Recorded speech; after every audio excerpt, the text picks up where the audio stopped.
Hello everyone, I hope आप लोग बहुत बढ़िया हैं। खासकर वो लोग जिन्होंने आज अपना पेपर दिया है टैक्सेशन का 17 सितंबर 2024 को। आईसीएआई ने रिसेंटली 3-3 अटेम्प्ट्स लॉन्च किए हैं, तो इस बार सितंबर में अटेम्प्ट हुआ है। और अभी जो मैंने डॉक्यूमेंट खोला हुआ है वो टैक्सेशन का जो पेपर है सब्जेक्टिव पोर्शन वाला वो है। आज हम एक वीडियो ऑलरेडी अपलोड कर चुके हैं जिसके अंदर हमने पार्ट 1 में एमसीक्यूज पोर्शन जो है वो पूरा डिस्कस किया था। आज से पहले एमसीक्यूज पब्लिकली नहीं आते थे, लेकिन इस बार एमसीक्यूज और सब्जेक्टिव पोर्शन दोनों ही अवेलेबल कराए जा रहे हैं। तो एमसीक्यूज के ऊपर हम डिस्कशन कर चुके हैं और इनकम टैक्स और जीएसटी का जो सब्जेक्टिव पोर्शन है उस पर हम डिस्कशन करने वाले हैं। एक इंपॉर्टेंट चीज ये है कि ये सितंबर 2024 अटेम्प्ट है। सितंबर 2024 अटेम्प्ट में अगर मैं इनकम टैक्स की बात करूं, if I talk about income tax, तो इनकम टैक्स में आपका जो previous year applicable previous year था इस अटेम्प्ट में वो था प्रीवियस ईयर 23-24, असेसमेंट ईयर था 24-25। और इसके अलावा अगर मैं जीएसटी की बात करूँ, तो जीएसटी में यहाँ पे अमेंडमेंट्स जो हैं वो 29 फरवरी 29 फ़ेब 2024 तक की कवर थी। अगर आप लोग अपना अटेम्प्ट जो है वो जनवरी 2025 में प्लान कर रहे हैं, तो आप इस क्वेश्चन पेपर को एज़ इट इज़ रेफर कर सकते हैं, बिकॉज़ इनकम टैक्स में एज़ सच कोई अमेंडमेंट नहीं है जनवरी 2025 के लिए। जीएसटी में 1-2 एडिशनल क्लैरिफिकेशंस है, बट अदरवाइज़ लार्जली आपका कंटेंट सेम है। हाँ, अगर आप अपने मई 25 या उसके आगे के अटेम्प्ट के लिए इसको रेफर करना चाहते हैं, तो प्लीज़ बी माइंडफुल कि आपके लिए ईयर जो है वो उसमें अलग आएगा, प्रीवियस ईयर 24-25 आएगा। चलिए एज़ ऑन बेसिस पे डिस्कस करते हैं। जो आज एग्ज़ाम पूछा गया है, पेपर का जो पैटर्न है वो प्रेडिक्टेबल लाइन्स पे है। आपके पास पहला क्वेश्चन कंपल्सरी क्वेश्चन है 15 मार्क्स का। इसके बाद आपके पास 3 क्वेश्चन है इनकम टैक्स में 10 मार्क्स ईच के, जिनमें से आपको अटेम्प्ट करने हैं एनी 2। और जो टॉपिक्स लार्जली एग्ज़ाम में देखे गए हैं, उन्हीं टॉपिक से आज भी एग्ज़ाम में क्वेश्चन है। आपके पास कॉम्प्रिहेंसिव क्वेश्चन पीजीबीपी टॉपिक से जो पूछा गया है कि क्या आपका डिफ़ॉल्ट टैक्स रेजिम और ओल्ड टैक्स रेजिम के हिसाब से टैक्स होना चाहिए, क्या आपके लिए एडवांटेजेस है। अपार्ट फ्रॉम दैट आपके लिए पूछा गया रेजिडेंशियल स्टेटस से क्वेश्चन पूछा गया है, टीडीएस और टीसीएस से कुछ क्वेश्चंस हैं, filing of return of income से क्वेश्चन है, सेट ऑफ कैरी फॉरवर्ड और क्लबिंग को मिला के क्वेश्चन डाला हुआ है। एक क्वेश्चन कैपिटल गेन पे, एक सैलरी पे। तो वही जो प्रेडिक्टेबल हमारे पास क्वेश्चंस रहते हैं उन्हीं से हमारे पास इनकम टैक्स में क्वेश्चंस हैं। जीएसटी में थोड़ा-सा आज जो पेपर है वो पेपर जो हमारे लार्जली जो टॉपिक्स है जो एग्जाम में अच्छे वेटेज रखते हैं, थोड़ा-सा उनसे कम होके, जैसे अकाउंट्स एंड रिकॉर्ड्स वाला टॉपिक जो नए सिलेबस में ऐड किया गया था, उससे 2 क्वेश्चन पूछे हुए, आई थिंक 5 नंबर के, और एक और क्वेश्चन है आई थिंक कितने, 2 5 नंबर का, ये कितने नंबर का है? नहीं, 5 नंबर के, हाँ, 2 क्वेश्चंस है 5 नंबर के अकाउंट्स एंड रिकॉर्ड्स से। बट ओवरऑल पेपर डूएबल है। But yes, it is very important to be careful throughout the paper, because paper में ट्रिकी पॉइंट्स काफ़ी है। चलिए पहला क्वेश्चन देखते हैं। Mr. Raman, a resident individual aged 62 years, is engaged in the business of manufacturing and sale of spare parts for motorbikes as a proprietor. पहले एक बार question की रिक्वायरमेंट देख के आ जाते हैं कि क्वेश्चन की फाइनल रिक्वायरमेंट क्या है। इसके अंदर कुछ भी अगर आपको ये नोटिंग्स या एनोटेशंस दिख रही होंगी ना, ये मेरी नहीं की हुई है, जिस स्टूडेंट ने मेरे को पेपर भेजा था ये उसकी नोटिंग्स है। Compute the total income and tax payable for assessment year 24-25 by Mr. Raman under default tax regime, मतलब section 115 BAC, and optional tax regime as per normal provisions of the act, which option is advantageous to Mr. Raman। तो दो तरीके से total income और tax liability निकालनी है। एक तरीके से निकाल लीजिए, फिर दूसरा तरीके में जो भी आपको एडजस्टमेंट्स करनी है वो आप एडजस्टमेंट्स कर सकते हैं। स्टार्ट करते हैं। तो यहाँ पे आपका सबसे फर्स्ट ऑब्जर्वेशन ये होना चाहिए कि रमन अपने आप में एक मैन्युफैक्चरिंग असेसी है। रमन जब अपने आप में मैन्युफैक्चरिंग असेसी है, तो अगर आप नॉर्मल रूट की बात करें, तो नॉर्मल रूट में आपको नॉर्मल डिप्रिसिएशन भी मिलेगा और एडिशनल डिप्रिसिएशन भी मिलेगा प्लांट एंड मशीनरी पे। और अगर आप section 115 BSc default tax regime की बात करते हैं, तो वहाँ पे सिर्फ और सिर्फ आपको नॉर्मल डिप्रिसिएशन मिलेगा, वहाँ एडिशनल डिप्रिसिएशन नहीं मिलेगा। He prepares his accounts on mercantile basis, accrual basis पे बुक्स बनाते हैं। The business is carried out on the ground floor of a two-storied commercial building owned by him, the written down value of which of is rupees 8 lakh as on 1st April 2023। अ, तो ये जो ground floor है, ground floor की written down value जो है वो 8 lakh rupees है। He prepares his accounts on accrual basis, दोबारा भी ये बात बोल दी है। The statement of P&L account for the previous year ended on 31st March 2024 shows a net profit of rupees 9.25 lakhs before taxation and depreciation. ये जो अमाउंट आपको दे रखा है वो बिफोर टैक्सेशन एंड डेप्रिसिएशन दे रखा है 9.25 लाख्स का, लेकिन आगे के जितने भी आइटम्स हैं वो डेबिट या क्रेडिट हो रखे हैं। तो इस 9.25 लाख में से टैक्स भी नहीं माइनस किया, डेप्रिसिएशन भी माइनस नहीं किया हुआ। राइट, इनकम टैक्स का अमाउंट तो माइनस होना ही नहीं चाहिए, लेकिन हाँ, डेप्रिसिएशन जो है वो माइनस होना चाहिए। अगर आप नॉर्मल लॉ की बात करें तो नॉर्मल एडिशनल दोनों माइनस होंगे, लेकिन 115 बीएससी में सिर्फ और सिर्फ नॉर्मल माइनस होगा। पहला point. Travelling expenses include rupees 2,40,000 being expenditure incurred on a foreign tour to Taiwan for attending a business exhibition and meeting with vendors, out of which rupees 40,000 is incurred in Indian currency and rupees 2 lakh is incurred in foreign currency. तो कुल मिला के 2,40,000 रुपए का आपका travelling expense इंकर हुआ है, जिसमें से 40,000 INR में है, 2 लाख फॉरेन करेंसी में है. Mister Raman has spent 10 days in Taiwan, out of which 4 days were utilized by him for attending marriage ceremony of a vendor's son. तो ये बाइफरकेशन तो मेरे को कुछ इसकी रेलेवेंस लग नहीं रही है. ये समझ आ रहा है कि आपका टोटल ट्रैवलिंग एक्सपेंस 2.4 लाख है, जिसमें से 40% जो है वो 40% आपका पर्सनल पर्पस के लिए है और 60% जो है वो 60% आपका बिजनेस पर्पस के लिए है. तो 2.4 लाख का 40% जो है वो डिसअलाउड हो जाना चाहिए. अगला point, administrative expenses include rupees 9.5 paid towards interest on delay in deposit of GST. GST एक बिजनेस लाइबिलिटी होती है. बिजनेस लाइबिलिटी पे लेट पे करने की वजह से अगर मेरे पे कोई भी एडिशनल इंटरेस्ट लगता है तो वो एडिशनल इंटरेस्ट आपके पीएनएल अकाउंट में डेबिट हो सकता है. It can be debited to the PNL account. कोई दिक्कत नहीं है, अलाउड है, कुछ करने की जरूरत नहीं है. अगला, general expenses include a sum of rupees 3,88,000 paid to non resident SP for technical services without deduction of TDS. बिना टीडीएस काटे आपने पेमेंट की है और नॉन रेजिडेंट की पेमेंट है, तो सेक्शन यहाँ पे लागू होगा 40A1 और आपका 100% एक्सपेंडिचर डिसअलाउ कर दिया जाएगा. अगला, fire insurance premium of 66,000 for the entire building remain unpaid till 31 March 2024. तो ये फायर इंश्योरेंस प्रीमियम है, ये इंश्योरेंस कंपनी को जाएगा. ये आपने पे नहीं किया है, यहाँ पे कोई 43B की एप्लीकेबिलिटी नहीं होगी किसी भी तरह से. 43B में म्युनिसिपल टैक्सेस तक की बात समझ आती है, लेकिन इंश्योरेंस प्रीमियम जो इंश्योरेंस कंपनी को जाता है उसमें 43B लागू नहीं होता. अब आपकी बिल्डिंग 2 फ्लोर की है, ग्राउंड फ्लोर पे बिजनेस चल रहा है और आगे जाके क्वेश्चन में कहीं आ भी रहा है कि आपने जो फर्स्ट फ्लोर है कमर्शियल बिल्डिंग का वो मिस्टर अमन को लेट आउट किया है. तो बात ऐसी है जी, आपकी बिल्डिंग जो है ना, बिल्डिंग का ग्राउंड फ्लोर जो है, ग्राउंड फ्लोर बिजनेस प्रोफेशन के लिए इस्तेमाल हो रहा है. तो जो बिजनेस प्रोफेशन के लिए इस्तेमाल हो रहा है उसका असेसमेंट पीएनएल अकाउंट में ही होगा, पीजीबीपी हेड में ही होगा. और इसके बाद आपका जो फर्स्ट फ्लोर है वो फर्स्ट फ्लोर आपका लेट आउट है, इसका जो असेसमेंट है वो असेसमेंट हाउस प्रॉपर्टी हेड में आना चाहिए. तो यहाँ पे आपने 66,000 का फायर इंश्योरेंस प्रीमियम जो है पूरी बिल्डिंग के लिए पे किया, पीएनएल अकाउंट में डेबिट किया हुआ है. आपने इसे पे नहीं किया हुआ, वहां तक बात ओके है, कोई दिक्कत नहीं है. लेकिन जो आपने अपना complete fire insurance premium PNL में डेबिट किया हुआ है पूरी बिल्डिंग के लिए, वो अलाउड नहीं होना चाहिए. इसमें 33,000 रुपीज आइडली एड बैक होने चाहिए. आगे बढ़ते हैं. Expenditure of 75,000 was paid to a scientific research association approved under Section 35. Out of rupees 75,000, 50,000 was utilized towards the purchase of land by the research association. Section 35 में ना दो चीजें आती है, एक इन हाउस एक्सपेंडिचर होता है, एक हम कहते हैं बाकी को डोनेशन दे दो. जब हम इन हाउस एक्सपेंडिचर की बात करते हैं तो इन हाउस एक्सपेंडिचर के रिस्पेक्ट में, इन respect of in house expenditure, वहां पे हम क्या कहते हैं, वहां पे हम कहते हैं कि लैंड के ऊपर जो आप खर्चा करते हो उस खर्चे का आपको डिडक्शन नहीं मिलता, लेकिन बाकी जो आपने खर्चे किए हैं उनका आपको डिडक्शन अलाउ कर दिया जाता है. बाकी को डोनेशन देते हो तो उस डोनेशन के लिए आप 100% डिडक्शन ले सकते हो. वो रिसर्च एसोसिएशन इससे लैंड खरीद रहा है, ऐसा तो कोई पॉइंट आया नहीं था. तो I think this should be allowed in full. अगर आपने खुद इन हाउस लैंड के परचेज पे खर्चा किया होता तो ऑब्वियसली डिडक्शन नहीं मिलता, लेकिन इंस्टीट्यूशन को डोनेशन दे रहे हो, इंस्टीट्यूशन उससे अगर साइंटिफिक रिसर्च के कामों में लेगा तो कोई दिक्कत नहीं है. And one of the thing can be purchase of land by the institution also. So I believe यहाँ पे पूरा अलाउ होना चाहिए. अगला, he let out his first floor of his commercial building to Mr. Aman on 1st April 2023 and received rent of 35,000 per month. तो पूरे साल का 4,20,000. Municipal taxes rupees 20,000 relating to the building were paid equally by both Mr. Raman and Mr. Raman. तो आपका जो owner है वो रमन है और आपका जो टेनेंट है वो टेनेंट अमन है. पूरे बिल्डिंग के 20,000 के म्यूनिसिपल टैक्सेस बनते हैं जो मिस्टर रमन और मिस्टर रमन ने इक्वली पे कर दिए हैं. रेंट रिसीव्ड वाज क्रेडिटेड, जो रेंट रिसीव किया वो क्रेडिट किया गया. And municipal taxes of rupees 10,000 relating to the ground floor was debited to the statement of profit and loss account.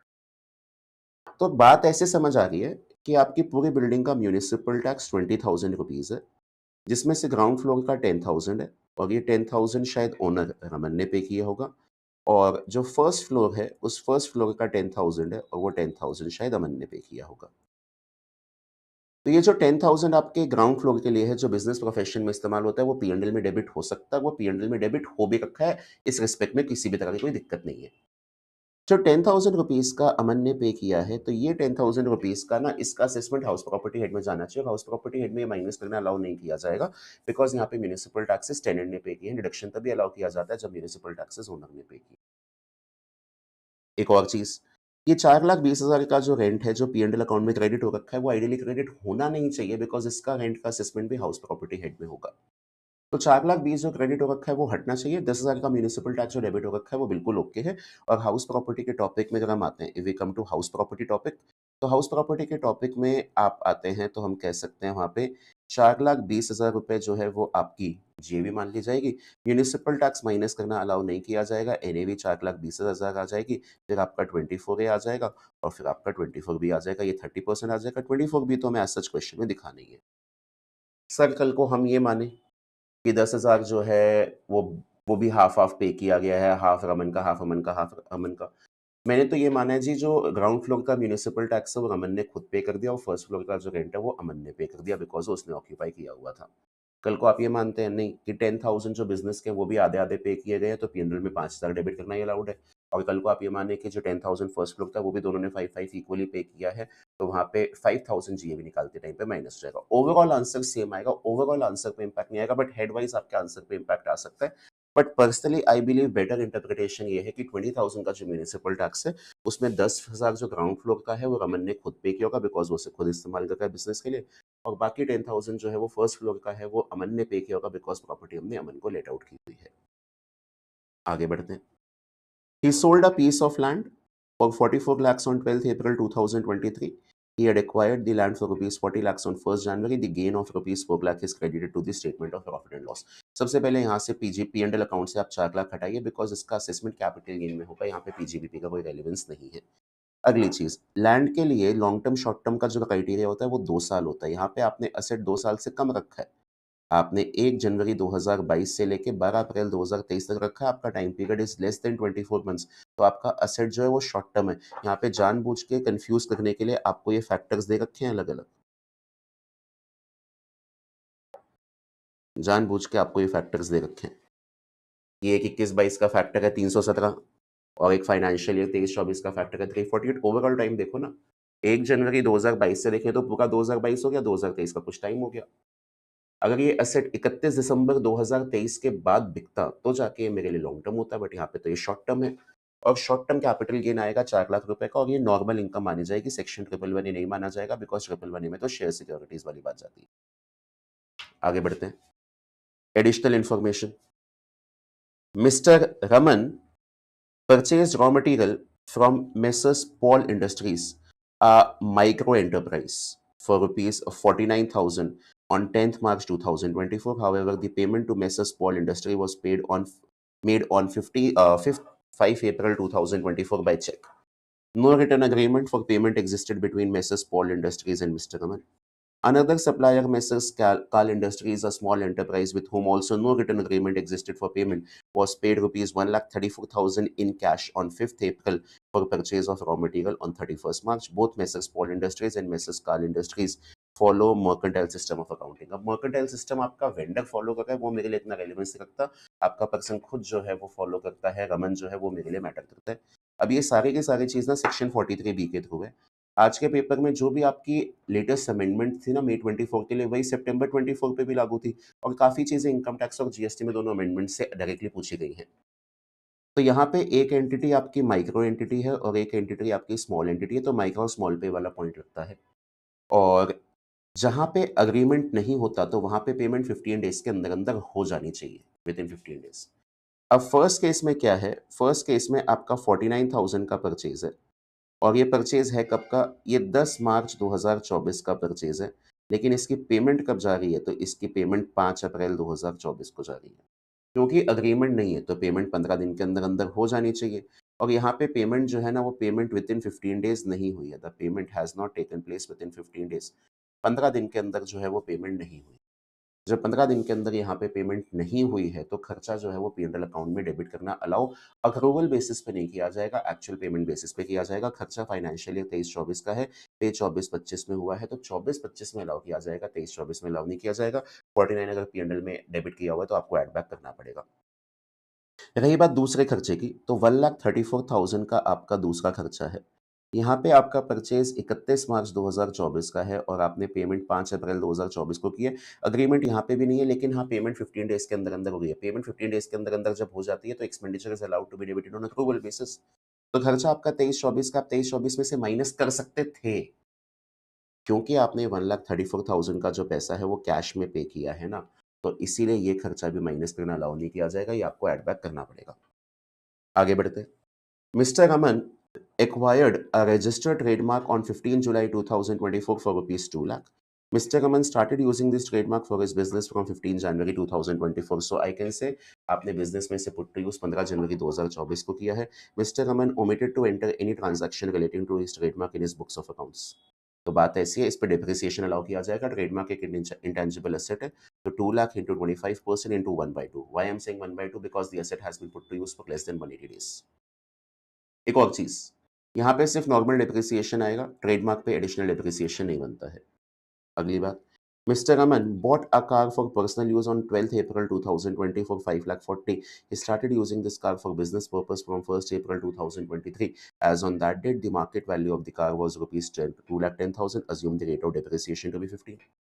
तो इस कंटेक्स्ट में हमारा जो एक्चुअल कॉस्ट का सेक्शन है वो कहता है जितने में आपने ऐसे को खरीदा था वही आपकी एक्चुअल कॉस्ट मानी जाएगी। तो एक्चुअल कॉस्ट आपकी जो यहाँ पे मानी जाएगी वो एक्चुअल कॉस्ट आपकी मानी जाएगी रुपीज़ 5.4 लाख एंड आप 5.4 लाख पे 15% का डेप्रिसिएशन एंजॉय कर सकते हैं। वंस अगेन नॉर्मल डेप्रिसिएशन मिलेगा, एडिशनल डेप्रिसिएशन आपको नहीं मिलेगा। आगे बढ़ते हैं। He incurred 2,500 on the purchase of a new machinery to be used in the production of spare parts for motorbikes on this. तो अगर आप रेगुलर लॉ में हैं तो आप 2.5 लाख पे नॉर्मल डेप्रिसिएशन 15% का और 20% का एडिशनल डेप्रिसिएशन एंजॉय कर सकते हैं। आप सेक्शन 1.5 बीएससी में हैं तो आप सिर्फ 2.5 लाख का 15% डेप्रिसिएशन एंजॉय कर सकते हैं। नॉर्मल एडिशनल 20% नहीं मिलेगा। अब इसके बाद आपके पास ये 3 डिडक्शंस हैं और ये तीनों डिडक्शंस जो हैं वो आपको रेगुलर लॉ में ही मिलेंगी, वो आपको डिफ़ॉल्ट टैक्स रेजिम में नहीं मिलेंगी। आपने डॉटर की एजुकेशन के लिए ट्यूशन फीस पे की है कॉलेज में, फुल टाइम एजुकेशन मान के एटीसी में बेनिफिट। यहाँ पे रमन ने 9500 का बेनिफिट लिया है प्रिवेंटिव हेल्थ चेकअप में, जहाँ जिसमें से 5000 खुद के लिए है और 4500 पेरेंट्स के लिए हैं जो सुपर सीनियर सिटीज़न हैं। तो प्रिवेंटिव हेल्थ चेकअप दोनों ब्लॉक का मिला के मैक्सिमम 5000 अलाउड होता है, पेमेंट किसी भी मोड से हो सकती है, तो एटीडी में 5000 का बेनिफिट। और आपने रजिस्टर्ड पॉलिटिकल पार्टी को चेक के थ्रू डोनेशन दिया 20,000 रुपीज़ की, तो इसका डिडक्शन आपका 80GGC में आ जाएगा। 80GGB is for redeem companies and 80GGC is for other एसएससीज। तो लास्ट के 3 पॉइंट्स जो हैं वो रेगुलर लॉ में अलाउ किए जाएंगे, नॉर्मल रूटीन में 115 बीएससी में अलाउ नहीं किए जाएंगे। तो ओवरऑल 15 मार्क्स का क्वेश्चन काफ़ी मैनेजेबल था, इतना कोई इसमें डिफिकल्ट पोर्शन नहीं था। तरीके से बढ़े तो बहुत आराम से हमारा ये क्वेश्चन हो जाएगा। फिर 4 नंबर का रेजिडेंशियल स्टेटस का क्वेश्चन आया। थोड़ा-सा क्वेश्चन लेंथी है 4 नंबर के हिसाब से। तो जी यहाँ पे आपको कोई भी लॉ नहीं लिखना चाहिए बिकॉज़ ऑलरेडी बहुत चीज़ें क्वेश्चन में क्या-क्या पूछा गया है। क्वेश्चन में ये पूछा गया है कि मिस्टर मदान और एचयूएफ दोनों का तो रेजिडेंशियल स्टेटस बता दो और मिस्टर मदान की क्या टोटल इनकम आनी चाहिए असेसमेंट ईयर 24-25 की, assuming he has opted out of the default tax regime, मतलब नॉर्मल लॉ लग रहा है इनकम टैक्स का। The value of 1 USD may be taken as rupees 70। तो इस क्वेश्चन में क्या था? इस क्वेश्चन में मदान एक इंडिया का सिटीज़न है और एचयूएफ का करता भी है। इंडिया में पीसीएस प्राइवेट लिमिटेड में काम करता है। मंथली सैलरी 65,500 की कमाता है। 1 जून 2023 को उसने एक रेजिडेंशियल हाउस प्रॉपर्टी मुंबई में परचेज की 18 लाख रुपीस की अपनी इंडिविजुअल कैपेसिटी में और इसकी मार्केट वैल्यू जो है वो 32 लाख थी, लेकिन स्टैम्प ड्यूटी के लिए जो वैल्यू थी वो 23 लाख थी। तो प्रॉपर्टी का जो फेयर मार्केट वैल्यू है वो फेयर मार्केट वैल्यू 32 लाख है। प्रॉपर्टी की जो स्टैम्प ड्यूटी वैल्यू है वो 23 लाख है और प्रॉपर्टी का जो परचेज प्राइस है वो परचेज प्राइस 18 लाख है। तो फेयर मार्केट वैल्यू मेरे लिए मैटर नहीं करती है। यहाँ पे 5 लाख का डिफरेंस है और ये 5 लाख का डिफरेंस जो है वो रेसिपिएंट के हाथ में गिफ्ट की तरह टैक्स हो जाएगा। गिफ्ट की तरह क्यों टैक्स होगा? क्योंकि आपने 23 लाख की प्रॉपर्टी को 18 लाख में खरीदा। ये 5 लाख का डिफरेंस 50 लाख से भी ज़्यादा है और साथ के साथ 10% ऑफ एक्चुअल कंसिडरेशन से भी ज़्यादा है। तो नंबर 1 आपके पास गिफ्ट ऑफ प्रॉपर्टी आएगा, इमूवेबल प्रॉपर्टी, और गिफ्ट ऑफ प्रॉपर्टी जो है वो आपके हाथ में 5 लाख रुपए आएगा। On 31st August 2023, he was transferred to the branch office of Mrs. Private Limited in USA and he left India on 1st September. तो सैलरी इनकम जो है वो सैलरी इनकम इंडिया में अक्रूअराइज कितनी होगी? तो सैलरी इनकम अक्रूअराइज जो इंडिया में होगी वो सैलरी इनकम इंडिया में अगर वो राइज होगी 65,500 इंटू 5, अप्रैल में जून जुलाई अगस्त 3,27,500 की सैलरी इनकम इंडिया में अगर राइज होगी, जिसके अगेंस्ट ये 50,000 रुपीज का स्टैंडर्ड डिडक्शन भी ले सकता है सेक्शन 16(1)(a) का। आगे बढ़ते हैं। The overseas branch paid him a salary of $25 per month in US से। तो ये आपने इंडिया के बाहर सैलरी इनकम कमाई है। He manage business of HUF from USA when he was not in India. He had also gone out of India for 99 days and 201 days in previous year 22-23 and 21-22 respectively. He had never gone out of India prior to that. He visited India from 1st January 2024 to 15 January for training on a project and received 15 days salary in India as per his Indian monthly salary before being transferred. तो जी बात ऐसी है यहाँ पे आप कहोगे कि financial year in respect of financial year, जो आपका फाइनेंशियल ईयर है 23-24, इस फाइनेंशियल ईयर 23-24 में ये इंडिया में कितने दिन के लिए था वो देखते हैं। तो ये 1 सितंबर को इंडिया से गया है। तो अप्रैल के 30 डेज, मई के 31 डेज, जून के 30 डेज, जुलाई के 31 डेज, अगस्त के 31 डेज, 1 दिन सितंबर का और 15 दिन आपके जनवरी के। तो अगर मैं इसका टोटल लगाता हूँ 30 plus 31 plus 30 plus 31 plus 31 plus 1 दिन सितंबर का प्लस 15 डेज, तो ये मेरे हिसाब से 169 डेज आ गए, लेस देन 182 डेज।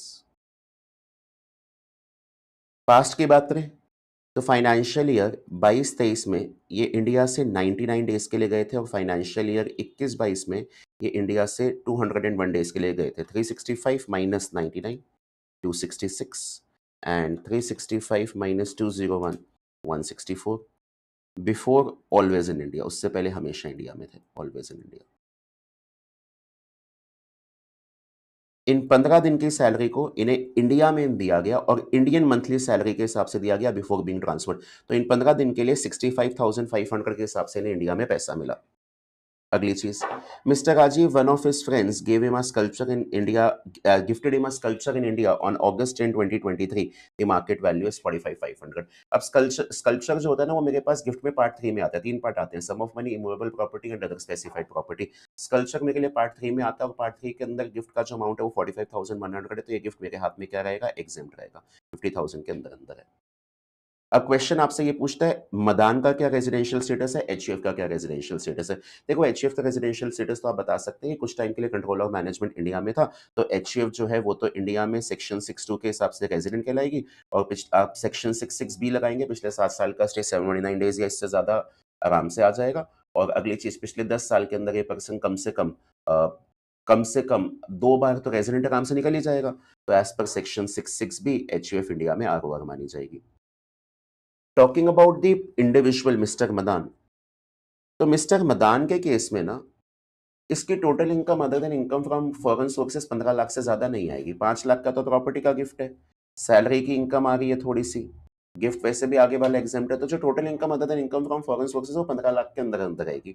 और क्योंकि ये इंडिया का सिटीजन है और इंडिया छोड़ के जाता है for the purpose of employment outside India, he will be covered under special category और इसे इंडिया में रेजिडेंट तभी माना जाएगा जब इसका करंट ईयर का स्टे 182 डेज से ज्यादा है। इसमें 120 प्लस 365 वाला लॉ नहीं लगेगा बिकॉज इसकी total income other than income from foreign sources 15 lakh के अंदर अंदर है, 15 लाख से ज्यादा नहीं है।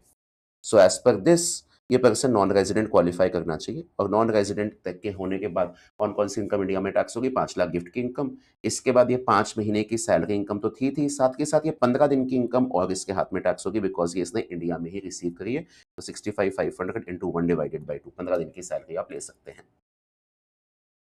ठीक है जी, इस बेसिस पे आप क्वेश्चन को सॉल्व कर सकते हैं। जो इनकम आपने इंडिया के बाहर कमाई है, जो यूएस की सैलरी इनकम है, आइडियली वो इंडिया में टैक्स नहीं होनी चाहिए। वो क्यों इंडिया में टैक्स नहीं होनी चाहिए, क्योंकि वो जो इनकम है उस इनकम को आपने इंडिया के बाहर कमा के इंडिया के बाहर रिसीव किया है।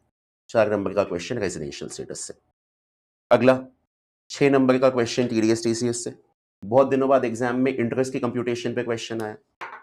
इस क्वेश्चन में क्या है, messrs PQR company a proprietary firm of mister Yogesh paid an amount of rupees 30,500 to Mr. Amit, a resident individual aged 45 years on June 21-23 towards fee for professional services. Subsequently, एक और payment 60,000 रुपए की गई। अमित को दोनों ही ट्रांजैक्शन पे TDS नहीं काटा गया। अमित ने अपनी जो रिटर्न है वो अमित ने अपनी रिटर्न 2 मई 2024 को भरी है और इस इनकम को अपनी इनकम में कंसीडर किया है, प्रॉपर टैक्सेस पे की हैं, आईटीआर टाइम पे भर दी है। What are the tax obligations in the hands of Mrs P and company on the assumption that accounts of the firm are audited under section 44 AB. तो बात क्या है, एक प्रोप्राइटरशिप कंसर्न है मिस्टर योगेश की, इंडिविजुअल है। और प्रोप्राइटरशिप कंसर्न की इंडिविजुअल की जो बात है वो टेक्निकल प्रोफेशनल फीस पे कर रहे हैं अमित को। मिस्टर अमित एक प्रोफेशनल है और वो प्रोफेशनल फीस पे कर रहे हैं। पहली पेमेंट जो गई वो पहली पेमेंट गई 30,500 की 1 जून 2023 को, और दूसरी पेमेंट जो गई वो दूसरी पेमेंट 60,000 रुपीज़ की गई, और 60,000 रुपीज़ की जो पेमेंट गई वो गई यहाँ पे 30 जनवरी 2024 को। ठीक है जी। इन दोनों पे टीडीएस कटना चाहिए था बिकॉज पेमेंट आपकी 30,000 रुपीज़ से ज़्यादा है। सेक्शन 194 जे के हिसाब से यहाँ पे टीडीएस कटना चाहिए था 3050, और यहाँ पे टीडीएस कटना चाहिए था 6000। आपने नहीं काटा। सर टीडीएस क्यों कटना चाहिए था? इसलिए कटना चाहिए था कि क्वेश्चन में लिख के दे दिया है कि इस पर्सन का टैक्स ऑडिट होता है। टैक्स ऑडिट होता है मतलब बिजनेस का जो टर्नओवर है वो, इसके बिजनेस का जो टर्नओवर है वो 1 करोड़ से ज्यादा है, तभी टैक्स ऑडिट हो रहा है। तो आप ये मानेंगे कि प्रीसीडिंग फाइनेंशियल ईयर का टर्नओवर 1 करोड़ से ऊपर है, तभी इस क्वेश्चन का रेलेवेंस निकलेगा। अब जिसको आपने पेमेंट की है ना, वो एक ऑनेस्ट पर्सन है, उसने इस पेमेंट को अपनी इनकम निकालते टाइम पे कंसीडर कर लिया, अपनी आईटीआर भी प्रॉपर्ली उसने टाइम पे भर दी। तो फिर इस केस में क्या होता है, जब तक पेई अपनी आईटीआर भरता है ना, तब तक आपका 1% पर मंथ का इंटरेस्ट चलता है। तो यहाँ पे 3050 इंटू 1% एंड 60,000 इंटू 1%। और कब तक का इंटरेस्ट चलेगा, तो आपका 2 मई 2024 तक इंटरेस्ट चलेगा। फर्स्ट केस में 1 जून 2023 से आपका टाइम पीरियड स्टार्ट होगा और 2 मई 2024 तक चलेगा, और सेकंड केस में 30 जनवरी 2024 से 2 मई 2024 तक का आपका इंटरेस्ट चलेगा। The rate of interest will be 1% per month और पार्ट ऑफ द मंथ। तो यहाँ पे हम कहेंगे डिडक्टर की गलती है टीडीएस ना काटने की, बट डिडक्टर ने जब जो टैक्स गवर्नमेंट को पे कर दिया, आईटीआर भर दी, तो यहाँ पे 1% पर मंथ का इंटरेस्ट लिया जाएगा, 1% पर मंथ और part of the month on the amount of default of TDS. जिस दिन से टीडीएस कटना चाहिए था उस दिन से लेकर जब पे ने अपनी आईटीआर गवर्नमेंट को सबमिट की है। आगे आए, messrs fastest limited is an Indian car manufacturer. During financial year 23-24, it sold car for rupees 150 lakhs to Messrs Race LLP, a distributor of cars, where the sale price of each car was rupees 7.5 lakhs. The turnover for financial year of Messrs Fastest Limited was 15 CR and Messrs Race LLP was rupees 8 CR. What shall be the TCS or TDS implications? तो जी एक तो manufacturer है और manufacturer है fastest India, fastest limited. इनका financial year 22-23 का turnover जो है वो 15 करोड़ है, मतलब 10 सीआर से ज़्यादा है। और दूसरे आपके हैं मेसर्स रेस एलएलपी।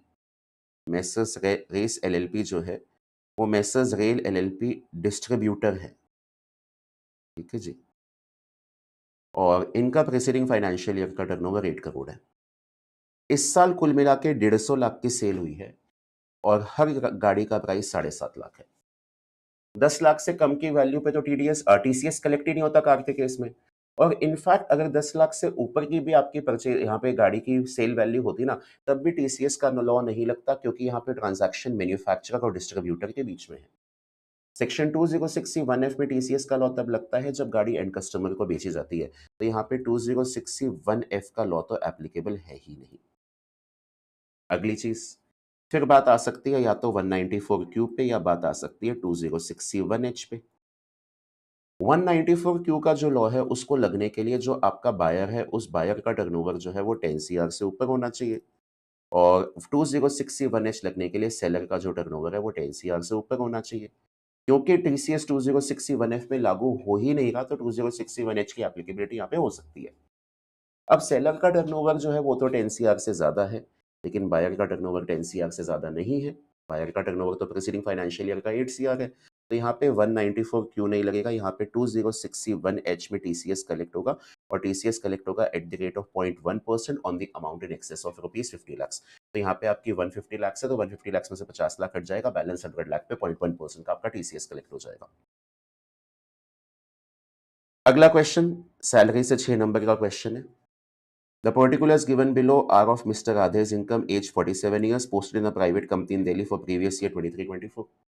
आपका बेसिक पे जनवरी तक आपका 35,000 था, उसके बाद 40,000 था, तो 35,000 इंटू 10 मंथ्स एंड इसके बाद आपका 40,000 इंटू 2 मंथ्स। ठीक है जी। आगे dearness allowance 30% of basic salary, तो जो आपका बेसिक पे आएगा उसका 30% आप डियरनेस अलाउंस निकाल दीजिएगा। बट उस डियरनेस अलाउंस में से पूरा डियरनेस अलाउंस आपका आरबीएस का पार्ट नहीं है, 54% है, तो 54% आरबीएस में काउंट होगा।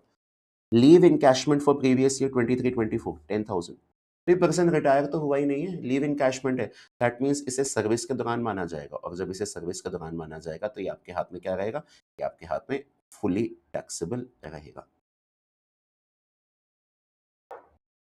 और एक और चीज, जब आप अपनी आरबीएस निकालेंगे तो आरबीएस में बेसिक पे भी आएगा, आरबीएस नहीं सॉरी, यहाँ पे तो आरएफए सैलरी निकलेगी बिकॉज आरएफए का पॉइंट है। तो जब आप अपना आरएफए सैलरी निकालेंगे तो आरएफए सैलरी में बेसिक पे पूरा आएगा, डीएनएस अलाउंस उतना आएगा जितना रिटायरमेंट बेनिफिट्स का पार्ट है, और जो लीव सैलरी आपको सर्विस के दौरान रिसीव होती है वो भी आपकी आरएफए सैलरी में काउंट होगी।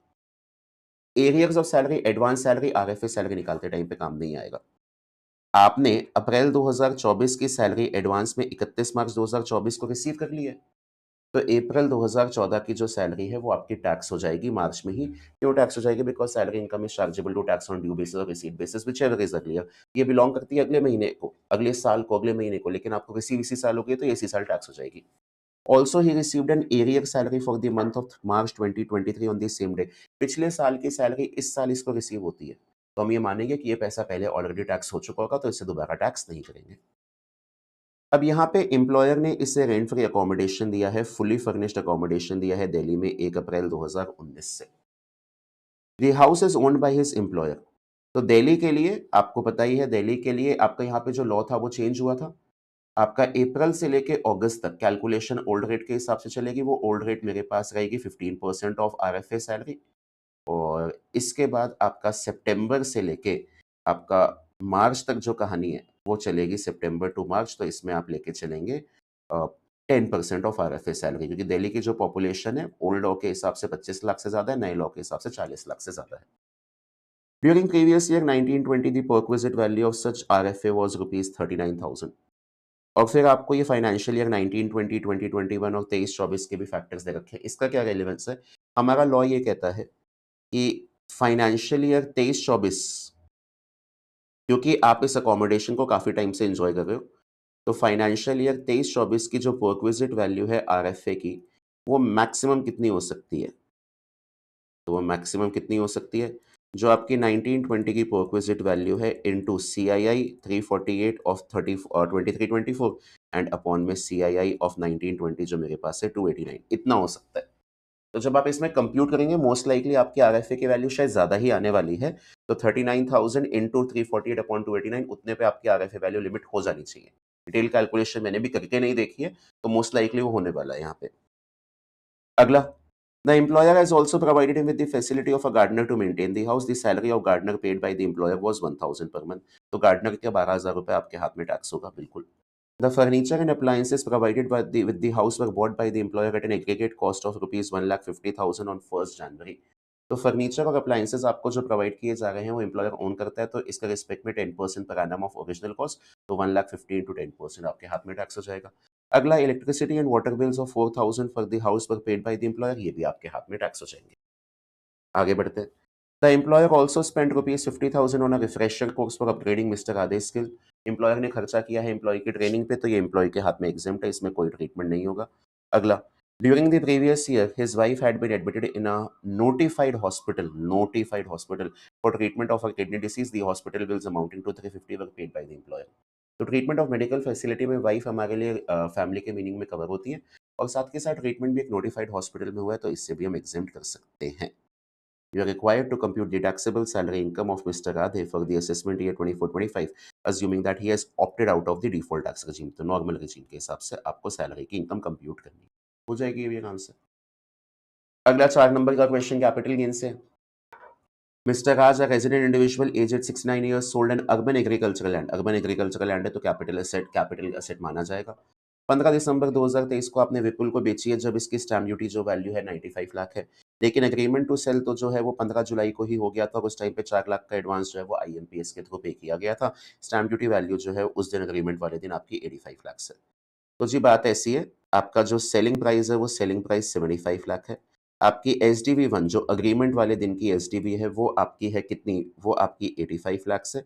1 जुलाई 15 जुलाई 2023 को।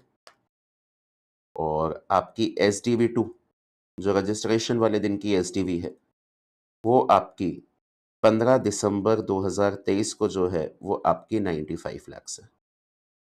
अब आपका एडवांस कैसे आया है? तो आपका एडवांस जो है वो आईएमपीएस से आया है एलिजिबल मीन्स में, तो आप एसडीवी 1 इस्तेमाल कर सकते हैं एग्रीमेंट वाले दिन की। अब यहाँ पे जो आपका डिफरेंस है वो 10 लाख का, वो 10 लाख का डिफरेंस 10% ऑफ एक्चुअल कंसिडरेशन से ज़्यादा है। तो आपकी फुल वैल्यू ऑफ कंसिडरेशन जो है वो full value of consideration 85 lakh rupees आ जाएगी। फिर उसके बाद 1% की कमीशन गई है ब्रोकर को, तो 1% ऑफ 75 लाख जो है 75,000 आप माइनस कर सकते हैं। नेट वैल्यू ऑफ कंसिडरेशन आ जाएगी। और इसके बाद आपको लैंड की परचेज वैल्यू दे रखी है और तब से आप एग्रीकल्चरल पर्पसेस के लिए यूज़ कर रहे हो। इसका कंपल्सरी एक्विजिशन होता तो यहाँ पे 1037 में कैपिटल गेन एग्जेम्प्ट हो सकते थे, बट आप विलिंगली बेच रहे तो सेक्शन 1037 नहीं लगेगा, कैपिटल गेन्स आपके हाथ में कंप्यूट होंगे। आपको नीचे फैक्टर्स दे रखे हैं बिल्कुल यहाँ पे 105 एंड 348, तो आप इंडेक्सेशन करके अपनी इंडेक्स कॉस्ट ऑफ एक्विजिशन निकाल लेंगे, gross long term capital gain आ जाएगा। फिर आपने रूरल एग्रीकल्चरल लैंड 1 जनवरी 2024 को 40 लाख की खरीद ली। तो आपने लैंड को बेचा, आप एक एग्रीकल्चरल लैंड कम से कम पिछले 2 सालों से इस्तेमाल कर रहे थे एग्रीकल्चरल पर्पसेस के लिए, उसको विलिंगली आप बेच गए। जो भी कैपिटल गेन्स आए वो आपने दूसरी एग्रीकल्चरल लैंड के अंदर थोड़े दिनों के अंदर ही लगा दिया। तो आप अपने लॉन्ग टर्म कैपिटल गेन के अगेंस्ट सेक्शन 54 बी का एग्जेम्पशन ले सकते हैं। नई एग्रीकल्चरल लैंड अगले 3 साल तक नहीं बेच सकते। नई एग्रीकल्चरल लैंड 3 साल तक बेचेंगे तो जो आपने एग्जेम्पशन ले रखी है उसकी कॉस्ट में से माइनस कर दी जाएगी। बट आपने तो ये एग्रीकल्चरल लैंड 12 मार्च 2024 को ही बेच दी थी 45 लाख में, और आपने सारे के सारे सेल प्रोसीड एफडी में लगवा दिए। अब जो आपकी नई एग्रीकल्चरल लैंड है वो रूरल एग्रीकल्चरल लैंड है, it is not a capital asset. तो और जब आप नई एग्रीकल्चरल लैंड को आप थोड़े दिनों के अंदर ही बेचोगे, number 1 it will have no impact on the computation of original capital gains, और दूसरा, नई एग्रीकल्चरल लैंड को बेचने पे किसी भी तरह की कोई इम्प्लीकेशंस नहीं आएगी बिकॉज़ वो रूरल एग्रीकल्चरल लैंड में है। तो आपके जो gross long term capital gain आएँगे, उस gross long term capital gain से, जो भी आपका gross long term capital gain है, उसमें से आप सेक्शन 54 बी की ईज़िली एग्जेम्पशन एन्जॉय कर सकते हैं 40 लाख रुपए की, और इससे आपका taxable long term capital gain आ जाएगा। और थोड़े दिनों के बाद ही अगर आप इस रूरल एग्रीकल्चरल लैंड को बेचते हैं, उससे इस कैपिटल गेन की कंप्यूटेशन पे कोई इम्पैक्ट नहीं आएगा, और नई एसेट के ऊपर आपके कैपिटल गेन्स नहीं आएंगे बिकॉज़ वो एसेट जो है वो आपके पास रूरल एग्रीकल्चरल लैंड है। आसान सा क्वेश्चन है। एक चीज़ जो मेरे को लग रही है थोड़ा-सा पेपर लेंथी है, to be really honest, if I have to go about the overall observation of the paper, तो क्वेश्चन लेंथी है। जितने वेटेज पूछी हुई है उसमें काम तरीके से करवा रहे हैं, so you had to be super quick in this paper in order to ensure कि आपका पूरा पेपर कवर हो जाए। अगला, Suraj 39 years, Megha 35 years, minor son Dev 12 years, provide the following details of their income और losses for the previous year 23-24। Suraj को partnership firm से 6,15,000 रुपए की सैलरी मिलती है। He is a working partner in the firm and the salary is per as per the limits prescribed under section 40 B. तो ये सूरज की पर्सनल पीजीबीपी इनकम मानी जाएगी। ठीक है। एक बार क्वेश्चन में एंड में पढ़ के आ जाते हैं, लिखा क्या है। Compute total income of mister Suraj, Mrs Megha and mister Dev for the assessment year 24-25, assuming that Suraj has decided to pay tax under default tax regime. Okay. Whereas Mrs. Megha and Mr. Dev have opted out of default tax regime. तो बात ऐसी है, सूरज 115 BSc में जाएंगे। इसके बाद जो मेघा है, मेघा 115 बीएससी में नहीं है, रेगुलर लॉ, नॉर्मल लॉ। और देव जो है वो भी 115 बीएससी में नहीं है, रेगुलर लॉ। आगे बढ़ते हैं। इनकम या लॉस फ्रॉम हाउस प्रॉपर्टी, तो brought forward loss from house A let out 96 and current year loss from house B let out 230। तो जी बात ऐसी है, ये तो कैरी फॉरवर्ड ही होगा बिकॉज ब्रॉट फॉरवर्ड लॉस तो सिर्फ हाउस प्रॉपर्टी इनकम के अगेंस्ट ही सेट ऑफ होता है, और वो तो मेरे पास इस साल है नहीं। करंट ईयर हाउस प्रॉपर्टी का आपके पास लॉस है 230 का, बट क्योंकि ये पर्सन सेक्शन 115 बीएससी को ऑप्ट करके बैठा है, इसीलिए इस लॉस का आपको सेक्शन 71 में एडजस्टमेंट नहीं मिलेगा, ये भी आपको कैरी फॉरवर्ड करना पड़ेगा। ये दोनों लॉसेस ही कैरी फॉरवर्ड होंगे। अगर ये पर्सन सेक्शन 115 बीएससी को ऑप्ट नहीं करता तो 2,30,000 में से 2 लाख का लॉस एडजस्ट हो सकता था, लेकिन एग्जिस्टिंग सिचुएशन में तो हो नहीं पाएगा। Interest received on enhanced compensation 2 lakh. It relates to transfer of a piece of land in financial year 18-19. 35,000 इसमें से इंटरेस्ट इस साल का है, उससे बाकी जो है वो पहले सालों का पहले वाले ईयर्स का है। तो यहाँ पे आप कहेंगे जी ये इंटरेस्ट जो है वो आपका सेक्शन 145 ए के हिसाब से it will be taxable on cash basis, इसी साल सारा टैक्स होगा। और सेक्शन 57 के हिसाब से इसमें 50% का नोशनल डिडक्शन अलाउ कर दिया जाएगा और कोई खर्चा अलग से नहीं अलाउ किया जाएगा। तो ये 2 लाख का जो अमाउंट है इसमें से 1 लाख अदर सोर्सेज में इस साल टैक्स हो जाएगा। Gift from grandfather's younger sister by cheque. Grandfather की सिस्टर से आपको गिफ्ट मिला है चेक में।